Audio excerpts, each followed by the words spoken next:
¿Qué tal? ¿Cómo estamos? En otro espacio de nuevo en el enólogo. Bueno, como ven, últimamente he traído varias corbatas diferentes, ¿no? Pues vamos a empezar un poco con esta. El anterior que tuve era de Winnie the Pooh.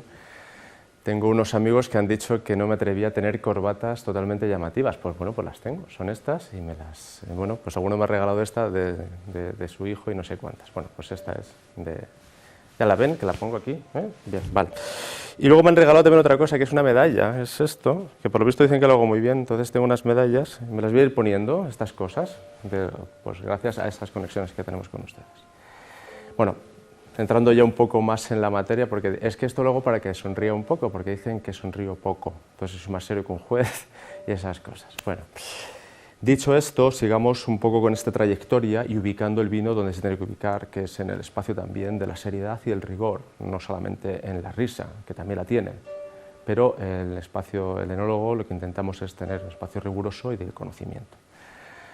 En este camino y en este deambular nos encontramos ya con nuestra propia historia, la historia de la península ibérica. Muy rápidamente vamos a explicarla en muy poco rato, dado que nosotros, derivado de prácticamente el siglo II, siglo I antes de Cristo, ya estuvimos romanizados y de algún modo nuestra historia pues, se ve muy particularizadamente paralela a lo que hemos estado explicando hasta ahora y sería pesado volver a hacerlo.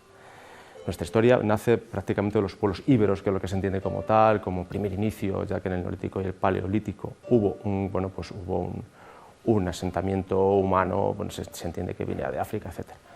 En esos asentamientos del Neolítico, que están prácticamente lo más concentrado en el litoral mediterráneo, se han descubierto en refugios en la zona de Valencia, que ya en ciertas cuevas y en ciertos refugios neolíticos que se practicaba un poco, la vendimia, el coger la fruta de la uva y a partir de ahí pues tomar la uva y prensarlo un poco y obtener un mosto y quizá ellos sin saberlo pues tomaban un vino fermentado o un mosto fermentado.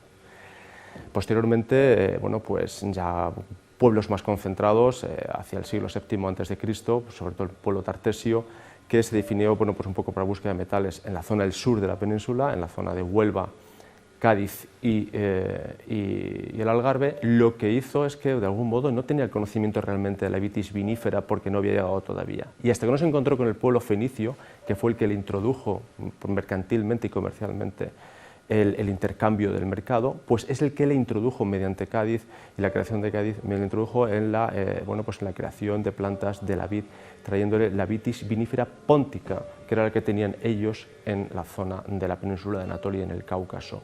Y empezaron, al ver los fenicios que tenían, igual que los griegos posteriormente, en las Ampurias, por el norte de la península, vieron que tenían una capacidad de plantación y de unos recursos tremendos, y la climatología era muy propensa y muy buena para ello.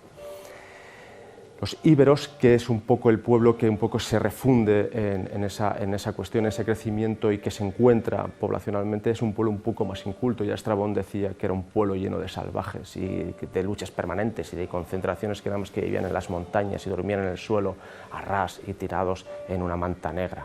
Bueno, pues también los íberos se fueron cultivando en toda su área, que incluso llegaron al centro de la península prácticamente, porque se introducían, por los valles de los ríos más potentes, como era el Ebro, el Guadalquivir, el Segura o el Guadiana.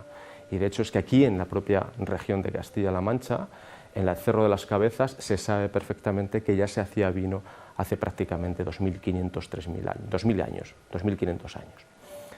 El Cerro de las Cabezas, que está en Valdepeñas, igual que en Minateda, que está en Albacete, también se sabe que se hacía vino por yacimientos, igual que también cerca de Llín, en otro yacimiento de menor nivel que Minateda.